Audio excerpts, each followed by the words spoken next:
इगतपुरी तालुक्याचे पुढारी न्यूजचे पत्रकार विकास काजळे यांना वृत्तांकन करताना घोटी येथील वाहतूक करणाऱ्या कर्मचाऱ्यांनी दमदाटी केल्याने त्याचा तीव्र निषेध करण्यात येऊन घोटी पोलीस ठाण्यात सर्व पत्रकार बांधवांनी एकत्रित येऊन निवेदन दिलं।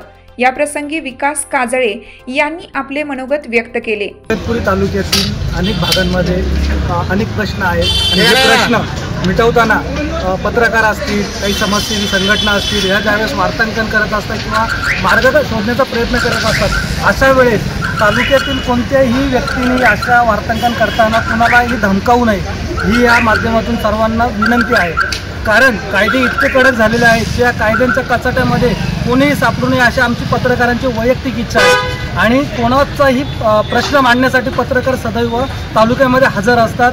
त्यांच्या जीवाची काळजी न करता कोणत्याही प्रश्नावरती भांडण्यासाठी ते प्रशासनाबरोबर तयार असतात। त्यामुळे पत्रकारांना देखील सहकार्य करणे हे सर्वसामान्यांचं कर्तव्य आहे। त्यामुळे कोणत्याही पत्रकारावरती हल्ला होणार नाही किंवा कोणत्याही पत्रकाराला धमकी देणं अशा प्रकारचे जर पुन्हा प्रकार घडले तर त्यावरती कायद्याने कारवाई करण्यात येईल असं सज्जड आवाहन आम्ही या माध्यमातून करत आहोत। लोकमान्य न्यूजसाठी संचालक लक्ष्मीकांत शिंदे, इगतपुरी।